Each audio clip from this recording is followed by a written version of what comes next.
想象一下，这只是一个再平凡不过的星期二早晨，阳光透过窗帘洒在你的办公桌上，咖啡的香气弥漫在空气中，一切似乎都井然有序。你按照惯例查看邮件，规划着周末的家庭聚会，甚至还在心里盘算着下个月的升职加薪。然而，就在下一秒，一通突兀的电话铃声打破了这份宁静，或是老板面色凝重地将你叫进办公室，又或者是一份冷冰冰的医疗诊断书摆在你的面前。就在那一瞬间，你原本坚固的世界开始剧烈摇晃，那些你认为理所当然的未来，像是被推倒的骨牌一样，在你眼前迅速崩塌，化为乌有。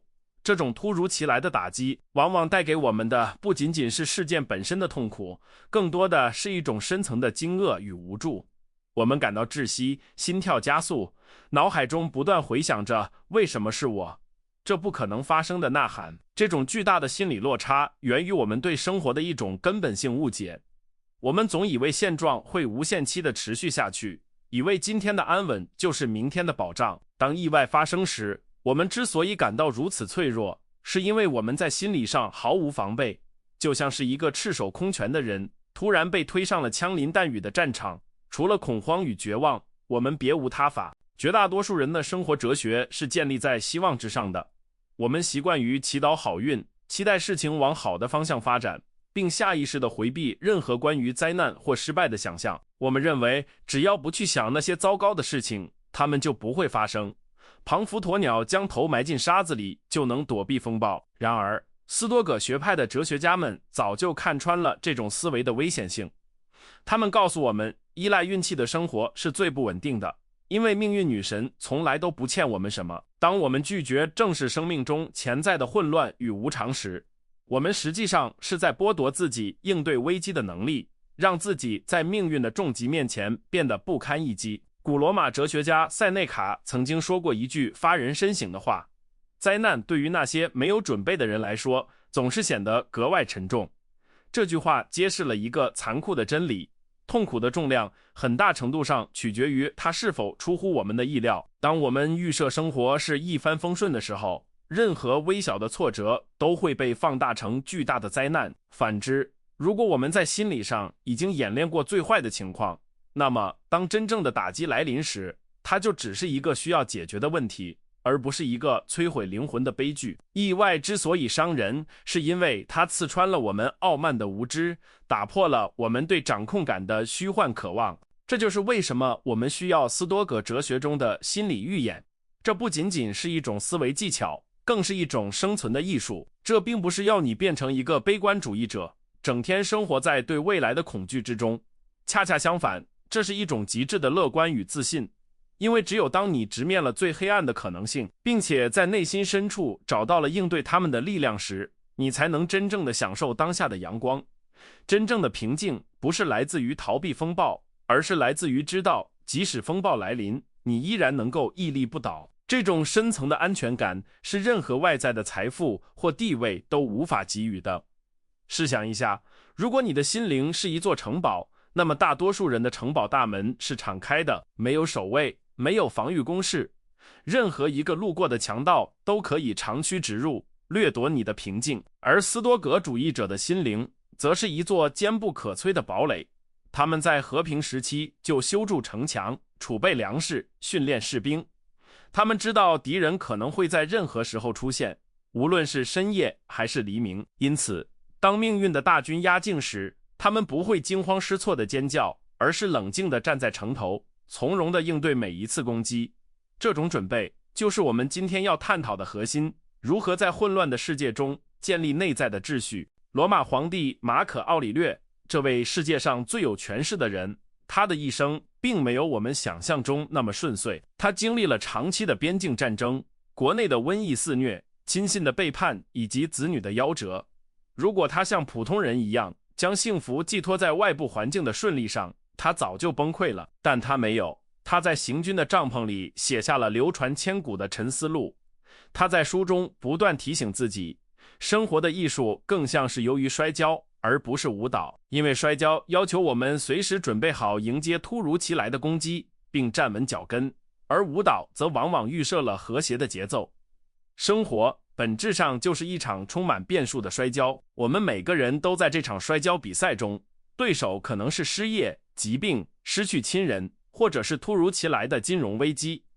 你无法选择对手，也无法预知比赛何时开始，但你可以选择如何训练自己。斯多葛哲学教导我们，不要浪费时间去抱怨规则的不公，或者祈求对手手下留情，因为那是徒劳的。我们唯一能做的，也是最重要的事情，就是锻炼自己的肌肉，磨练自己的意志，让自己在面对任何强大的冲击时，都能够保持重心的稳定。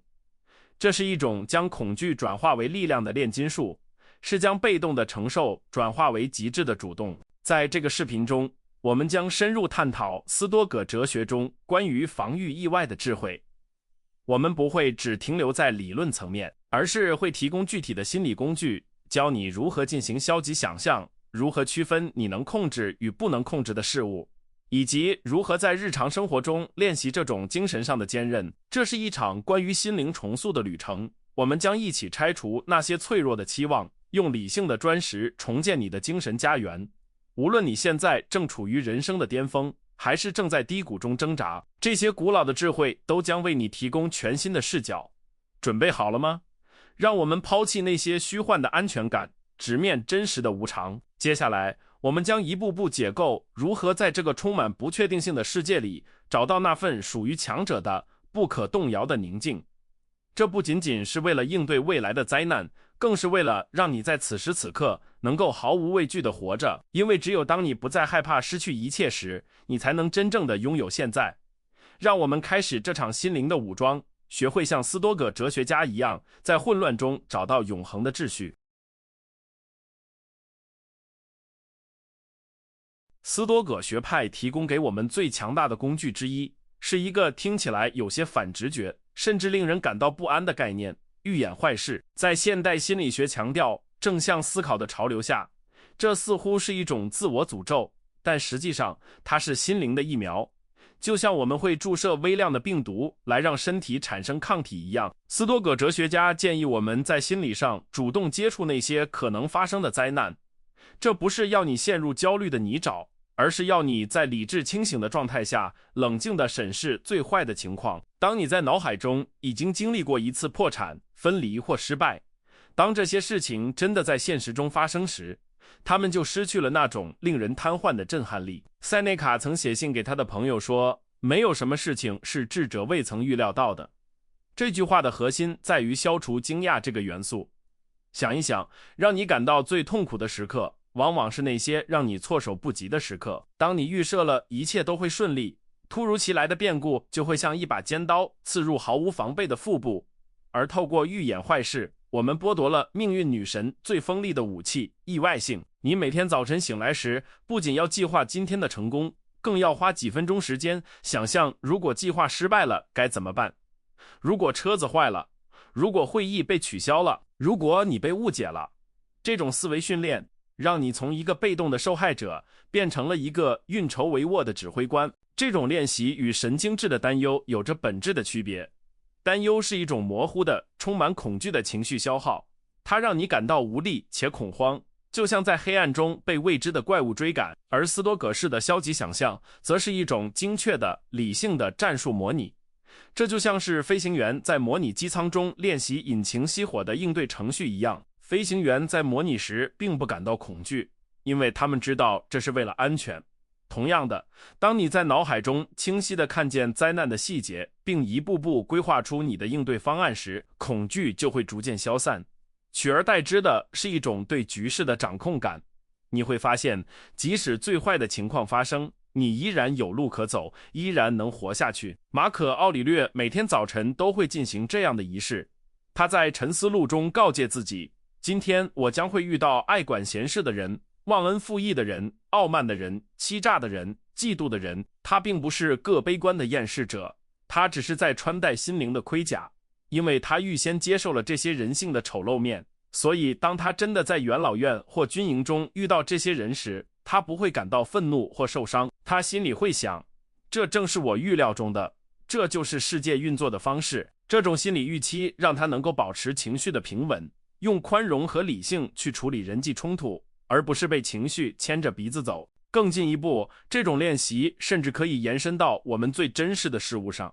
艾比克泰德曾给出过一个极具挑战性的建议：当你亲吻你的孩子或伴侣时，要在心里默默告诉自己，他们只是凡人，生命是脆弱的，也许明天他们就不在了。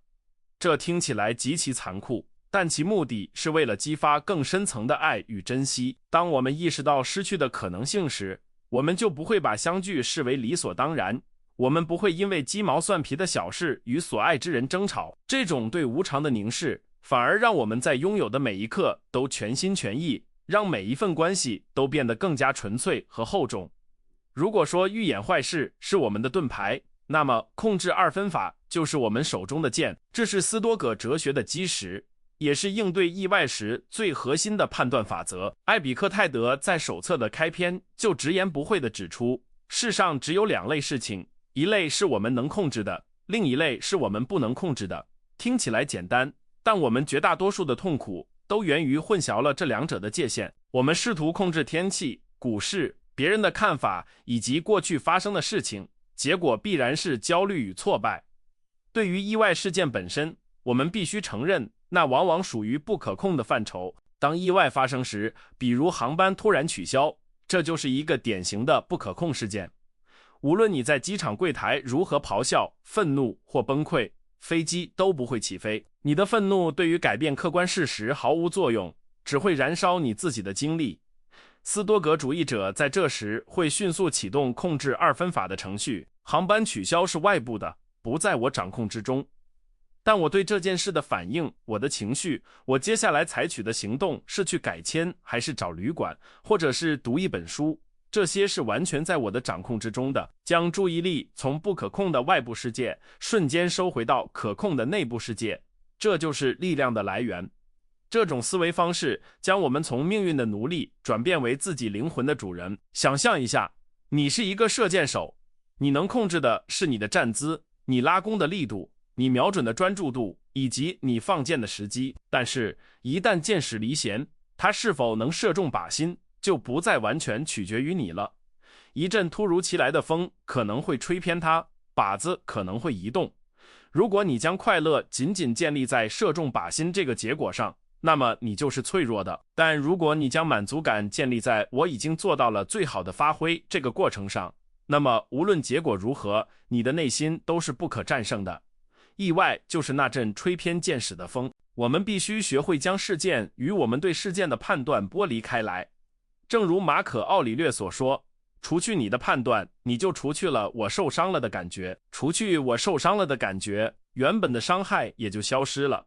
很多时候，让我们痛苦的并不是意外本身，而是我们赋予意外的灾难性意义。比如，失业本身只是一个经济状态的改变，但我们附加在上面的判断，我是个失败者，我完了，没人会再爱我，才是痛苦的真正根源。通过练习，我们可以学会看着意外说，这只是一个发生的事件，除此之外，别无其他。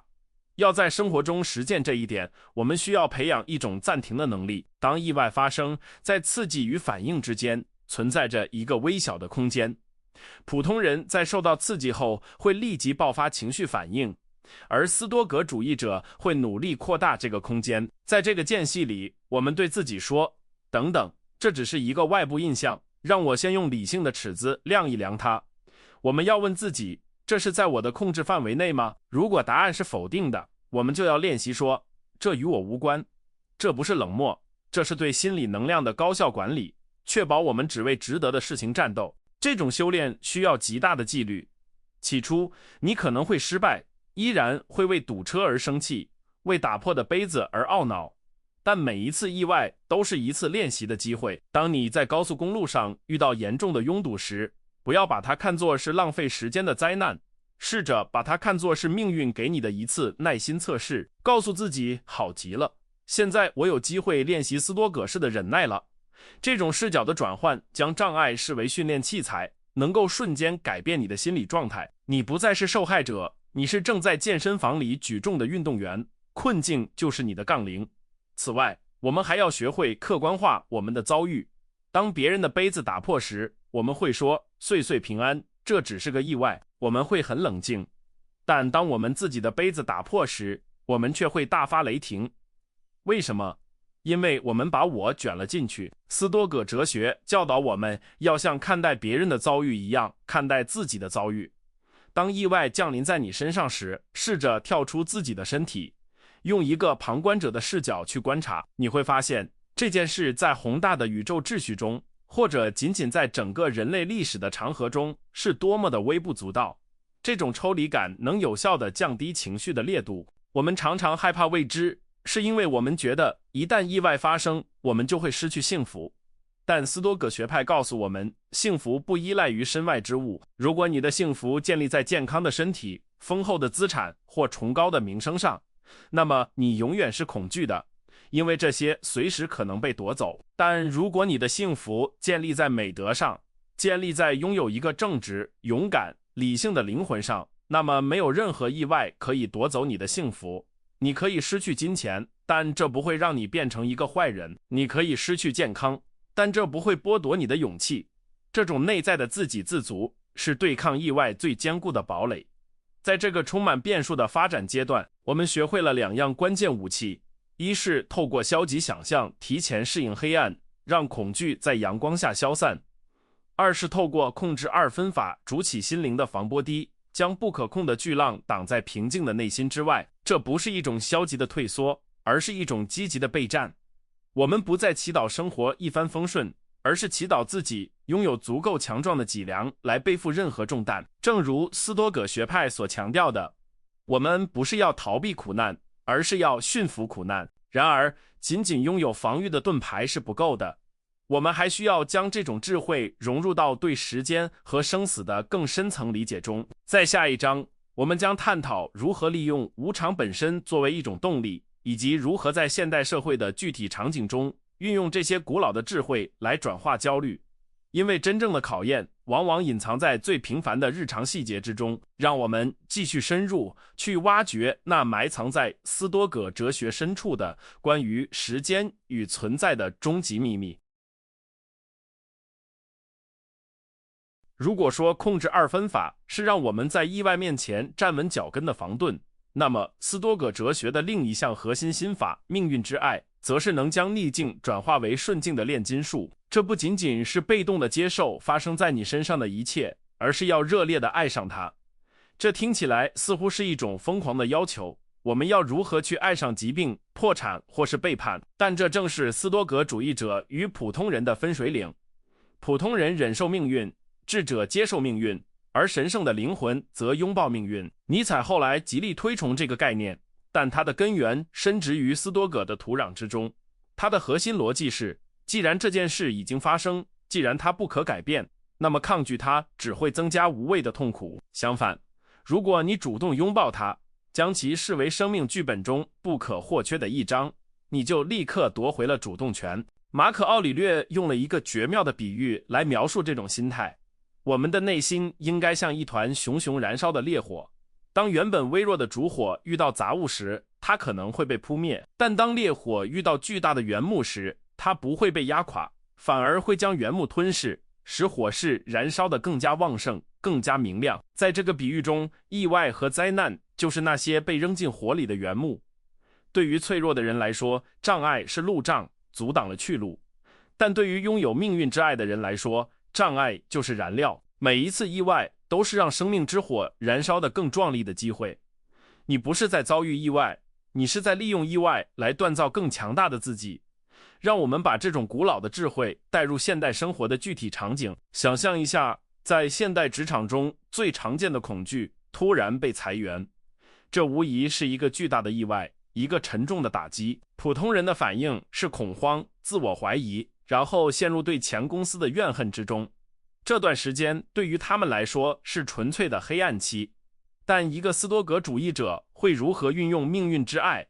他首先会承认事实，好，这发生了，然后他会迅速转换视角。这不是结束，这是一个强制性的转折点。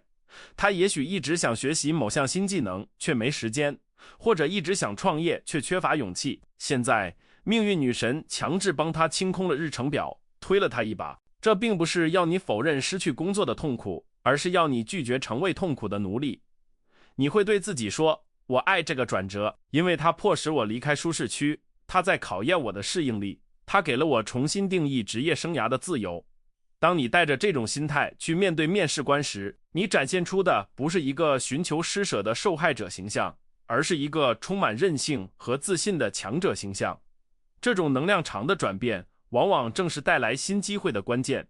障碍本身转化为了通往新高度的道路。正如斯多葛哲学家所言，阻碍行动的事物促进了行动，挡在路上的障碍成为了道路。再来看情感关系中的意外，比如突如其来的分手或背叛，这无疑是心灵的一场地震。我们本能的想要去挽回，去质问，去沉溺于如果当时的幻想中。然而，斯多葛哲学告诉我们，这正是练习自足的最佳时刻。这场意外剥离了你的情感依赖，让你直面孤独。这是一个残酷但珍贵的礼物，它让你重新审视自己，我是否将幸福过度寄托在另一个人身上。现在，既然那个人离开了，这正是我重建内在完整性的机会。你不是失去了一个人，你是找回了你自己。在现代数字时代，我们面临着一种新型的微型意外——信息的轰炸。你的手机突然弹出一条坏消息，股市暴跌，或者是社交媒体上的一条恶意评论。这些微小的意外时刻都在试图劫持你的注意力，破坏你的宁静。斯多葛式的回应不是愤怒的关机，这也是一种逃避，而是利用这些时刻来练习专注，把每一个恼人的通知看作是一个信号，提醒你回到当下。当恶评出现时，你可以练习不为所动，将其视为对你修养的一次测试。这条评论无法伤害我，除非我赋予它伤害我的权利。你就这样把干扰转化为了修行的道场。命运之爱还要求我们重新审视失败的定义。在世俗眼中，计划被打乱就是失败，但在斯多葛眼中，唯一的失败是品德的堕落和理性的丧失。如果你的航班被取消，导致你错过了一个重要的商业合同，这在世俗层面是损失，但如果你在这个过程中保持了风度，没有对工作人员发火，并且利用等待的时间读了一本好书或者思考了一个问题，那么在斯多葛的计分牌上，你赢了。你赢得了对情绪的胜利，你赢得了时间的质量。这种价值观的重塑，让我们在任何倒霉的情况下都能找到胜利的果实。我们甚至可以把这种哲学应用到身体的病痛上。当疾病这个不速之客突然来访，它确实限制了你的身体自由，但它无法限制你的精神自由，除非你自己允许。许多伟大的灵魂正是在病榻上完成了思想的升华。斯多葛主义者会把病痛视为一个提醒我们肉体的脆弱和时间的紧迫。它迫使我们放慢脚步，去思考那些在健康时被忽略的根本问题。你不是在忍受疾病，你是在利用疾病这段特殊的时光，去磨练耐心，去观察心灵与肉体的关系，去感激那些还未失去的功能。这种思维方式的终极目标是建立一种反脆弱的结构。纳西姆·塔勒布提出的反脆弱概念与斯多葛哲学不谋而合。脆弱的事物喜欢安稳，一碰就碎；强韧的事物能抵抗冲击，而反脆弱的事物则能从混乱和压力中获益。通过练习命运之爱，你就把自己变成了一个反脆弱的系统。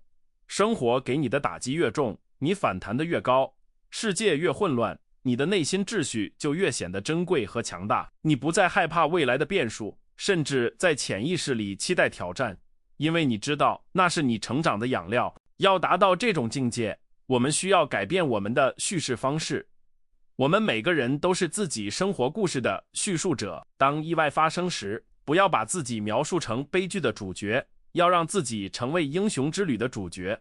悲剧主角是被命运玩弄的，而英雄则是通过克服试炼来完成蜕变的。当车子抛锚在荒野，不要告诉自己真倒霉，我完蛋了，而要告诉自己这是一个有趣的转折，看看我能如何解决这个难题，这将会是一个好故事的素材。当你改变了叙事，你就改变了体验本身。当然，这并不容易，这需要我们在每一个不顺的瞬间都要有意识地进行思维对抗。这是一种持续的内在战争，对抗我们几百万年进化而来的趋利避害的生物本能。但这正是身为人的尊严所在。动物只能对刺激做出本能反应，而人类可以选择赋予刺激什么样的意义。斯多葛哲学不是要我们变得麻木不仁，而是要我们的情感不再随波逐流，而是由理性的舵手牢牢掌控。现在试着回顾你过去生命中的那些意外，那些曾经让你痛不欲生的转折，现在回头看，是否往往隐藏着某种转机？也许那次失败的考试让你走上了另一条更适合的道路，也许那次痛苦的失恋让你学会了如何真正去爱。既然过去的意外最终都有其意义，为什么我们不能在现在，就在当下，预知那份未来的智慧，直接去拥抱正在发生的意外呢？这就是命运之爱的高维视角，站在生命尽头回望，一切都是必须的，一切都是最好的安排。这种心态将赋予你一种令人敬畏的气场。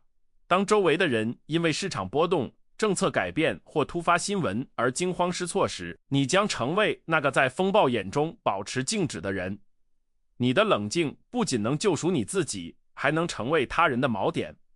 因为人们会本能地追随那些在混乱中依然知道方向的人。你的准备不仅是为了自己，也是为了在危机时刻能够保护和引领你所爱的人。这才是斯多葛哲学的社会价值所在。它培养的是社群的中流砥柱。我们已经武装了头脑，学会了预演灾难，学会了区分控制，学会了转化障碍。现在最后一块拼图是关于时间的终极真相。为什么我们如此害怕意外打断我们的生活？因为我们误以为我们拥有无限的时间。在最后一章，我们将引入向死而生的宏大视角，这将是所有斯多葛技巧的基石。它将把你的勇气推向顶峰，让你不仅仅是准备好面对意外，而是准备好面对生命本身。让我们准备好去凝视那个最大的意外，也是唯一的必然——死亡。只有理解了终点，我们才能真正理解旅程中的每一次颠簸。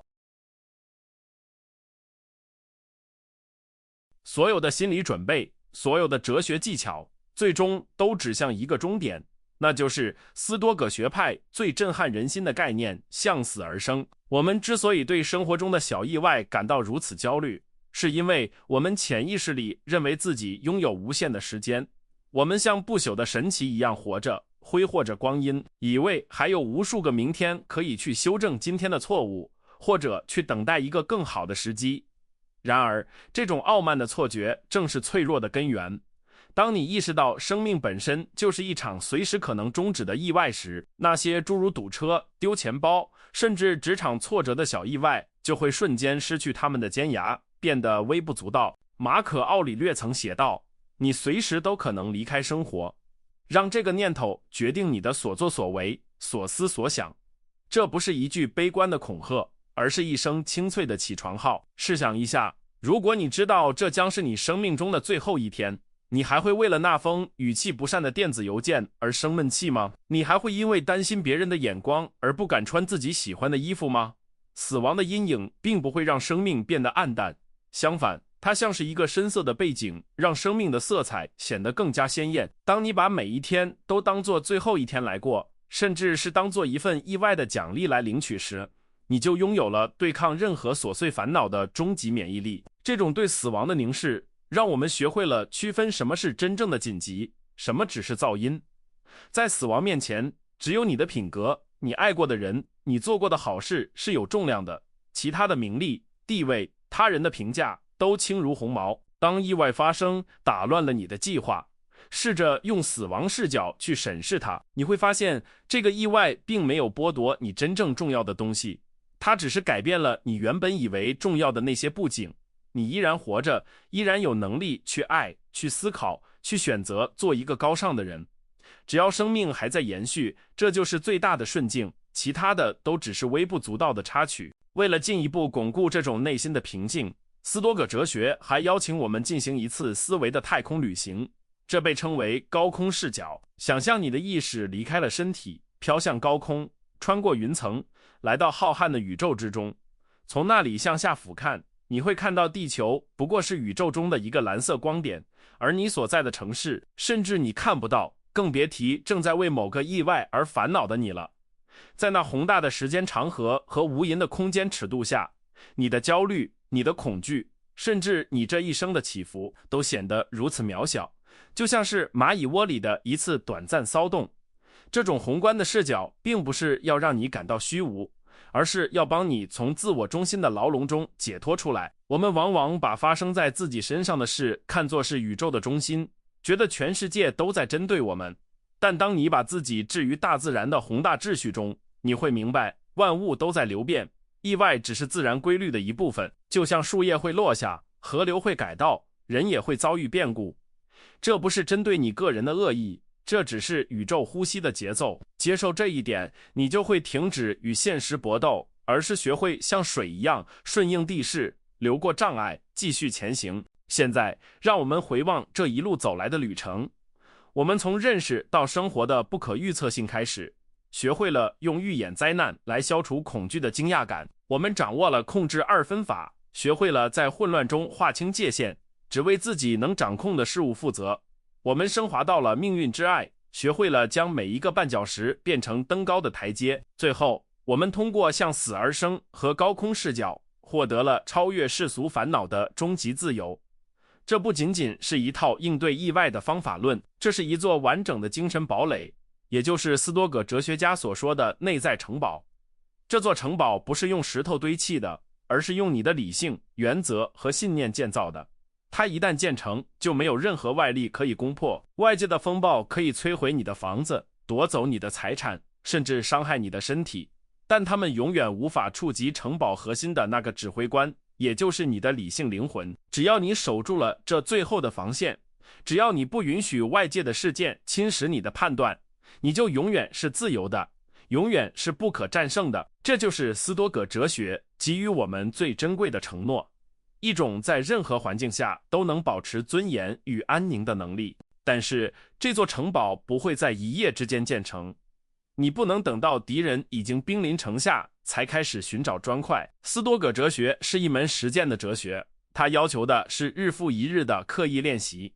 正如肌肉需要通过负重训练才能强壮，心灵的韧性也需要通过不断的对抗小的不适来培养。不要轻视日常生活中的那些小麻烦，延误的地铁，难喝的咖啡，无理的路人，他们就是你的训练场，是命运派来帮你砌筑城堡的工匠。如果你能在这些小事上保持斯多葛式的冷静，那么当真正的人生风暴来袭时，你就会发现自己早已准备就绪。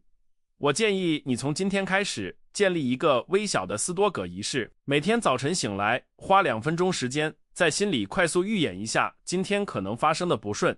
也许你会被批评，也许计划会泡汤，告诉自己，我已准备好迎接这一切，因为我有理性护身。在白天，当意外真的发生时，试着在情绪爆发前按下那个暂停键，问自己，这是谁的事？是老天的事，还是我的事？在夜晚入睡前，回顾一下今天，问问自己，今天哪一次意外让我失去了平静？下次我可以如何改进？这种反思是灵魂成长的加速器。不要以为这种生活方式会让你变得冷血无情，恰恰相反，当你不再被琐碎的恐惧和焦虑所消耗时，你将腾出巨大的心理空间去关爱他人。一个内心慌乱的人是无暇顾及他人的，只有一个内心强大且安宁的人才能成为家人和朋友的避风港。当世界变得疯狂时，你的冷静就是给予周围人最好的礼物。你的存在本身就会成为一种无声的力量，告诉大家，无论发生什么，我们都能挺过去。这才是斯多葛主义者的真正形象。战士的坚韧与圣贤的慈悲并存，这条路并不好走，它是一条少有人走的路。在这个推崇及时满足和逃避痛苦的时代，选择直面苦难，磨练心智，是一种反叛，也是一种觉醒。你可能会跌倒，可能会在某些时刻忘记这些原则，重新陷入愤怒与焦虑。没关系，原谅自己，然后重新站起来。斯多葛哲学不是关于完美，而是关于进步。只要你每次跌倒后都能爬起来，并且比上次更坚定一点，你就走在正确的道路上。记住，这是一场一生的修行，没有终点，只有不断攀登的过程。也许你现在正处于人生的某个低谷，觉得前路茫茫，意外接踵而至。请相信，这正是你生命中最关键的时刻。不要祈求更轻的重担，而要祈求更宽的肩膀。不要浪费这场危机，把它变成你英雄故事的开篇。你是自己灵魂的船长，无论海浪多么汹涌，只要你手握理性的罗盘，眼中盯着美德的北极星，就没有任何风暴能够让你迷航。你拥有的力量远比你想象的要强大，因为那力量不来自外部，而来自你那不可征服的内心。在这个变幻莫测的世界里，唯有变化是永恒的。我们无法预知明天会带来什么，是惊喜还是惊吓，但我们可以确定的是，无论明天带来什么，我们都有能力去承接它，去转化它，去赋予它意义。我们不再是风中飘零的落叶，我们是风本身。我们拥抱不确定性，因为正是这些不确定性给了我们证明自己勇气的机会。生活不是等待暴风雨过去，而是学会在雨中跳舞。如果你觉得这段视频触动了你内心的某个角落，如果你渴望在这个嘈杂的世界里寻找一份属于自己的宁静与力量，那么请不要让这份感动止步于此。斯多葛哲学不是书架上的灰尘，它是手中的利剑。加入我们的社区，订阅这个频道，让我们成为彼此修行路上的同伴。在这里，我们不谈论空洞的理论，我们只分享实用的智慧。我们是一群致力于自我超越的人，我们互相提醒，互相扶持，共同建造那座坚不可摧的内在城堡。请在评论区留下这句话：我已准备好迎接一切。这不仅仅是一个留言，这是你对命运签下的一份战书，是你对自己许下的一个誓言。当你写下这句话时，感受那种力量在你体内升腾，这意味着你不再恐惧未知，你不再逃避挑战，你宣告了你对自己生命的主权。无论未来如何，你都将以昂扬的姿态去迎接每一个黎明。不要等到明天，不要等到下一个新年，甚至不要等到视频结束。改变就发生在此时此刻，发生在你的这一个念头之间。你的人生属于你，你的平静属于你，你的力量属于你。去实践吧，去生活吧，像一个真正的斯多葛主义者那样，无所畏惧，平静如水，坚如磐石。感谢你的观看与陪伴。在这条追求智慧的道路上，你并不孤单。愿理性的光芒永远照亮你的前行之路。愿你在混乱中找到秩序，在无常中找到永恒。我们下个视频见。愿你强大，愿你自由。